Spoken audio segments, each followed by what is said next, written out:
चमत्कारी कथा जिसको सुनने मात्र से हर मनोकामना होगी पूरी, कंगाल भी बनेगा धनवान। इस कथा के बिना सोमवार व्रत भी माना जाता है अधूरा। अतः पूरी जानकारी के लिए वीडियो को अंत तक ध्यान से अवश्य देखें। दोस्तों, श्रावण के महीने में सोमवार कथा का बहुत अधिक महत्व बताया गया है। यहाँ तक कि इस कथा के बिना सोमवार का व्रत भी अधूरा माना जाता है।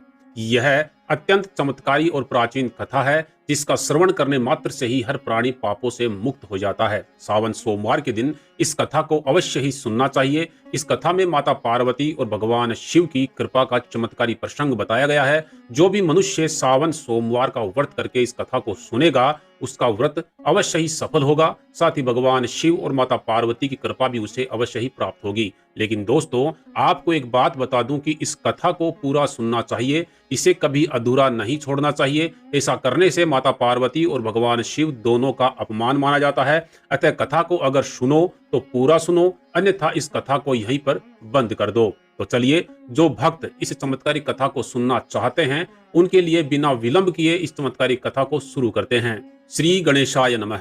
दोस्तों, एक समय की बात है, दूर किसी नगर में एक साहूकार रहता था। उसके पास धन की कोई कमी नहीं थी, लेकिन फिर भी वह हमेशा ही दुखी रहता था क्योंकि उसकी कोई संतान नहीं थी। फिर कुछ दिनों के पश्चात एक महान संत उनके द्वार पर आते हैं और उनकी व्यथा को सुनकर उन्हें सोमवार का व्रत करने का सुझाव देते हैं।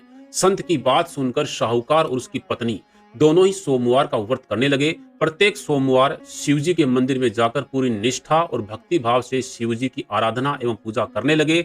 उस साहूकार और उसकी पत्नी की भक्ति देखकर माता पार्वती बहुत प्रसन्न हुई और उन्होंने शिवजी से प्रार्थना की, हे प्रभु, आपके भक्त साहूकार और उसकी पत्नी बहुत समय से सोमवार का व्रत कठोरता से कर रहे हैं, उन्हें उनकी भक्ति का फल निश्चित ही मिलना चाहिए। तब भगवान शिव कहते हैं, हे महामाया, इस संसार के प्रत्येक प्राणी को उसके पिछले जन्मों के कर्मों का फल निश्चित ही भोगना पड़ता है। वह पिछले जन्म में जो भी पाप करता है उसका फल उसे अगले जन्म में मिलता है। ये साहूकार भी अपने पिछले जन्म के कर्मों का यही उसकी नियति है। फिर माँ पार्वती कहने लगी, हे प्रभु, इस संसार में आपके लिए कोई भी कार्य असंभव नहीं है। आप महाकाल हैं, मृत्यु भी आपकी आज्ञा का पालन करती है। आप बड़े बड़े पापियों को भी क्षमा कर देते हैं, तो आप इस भक्त को भी उसके पिछले जन्म के कर्मों के लिए क्षमा करके इसकी इच्छा को पूर्ण कीजिए। माता पार्वती के बार बार आग्रह करने पर भगवान शिव साहूकार की प्रार्थना को सुनने के लिए तैयार हो जाते हैं और एक दिन सोमवार को स्वप्न में उसे दर्शन देकर पुत्र प्राप्ति का वरदान देते हैं और कहते हैं, तुम्हारे पुत्र की आयु केवल 12 वर्ष की से शिव भक्ति में लग जाते हैं। फिर कुछ समय बाद उस साहूकार को पुत्र रत्न की प्राप्ति हुई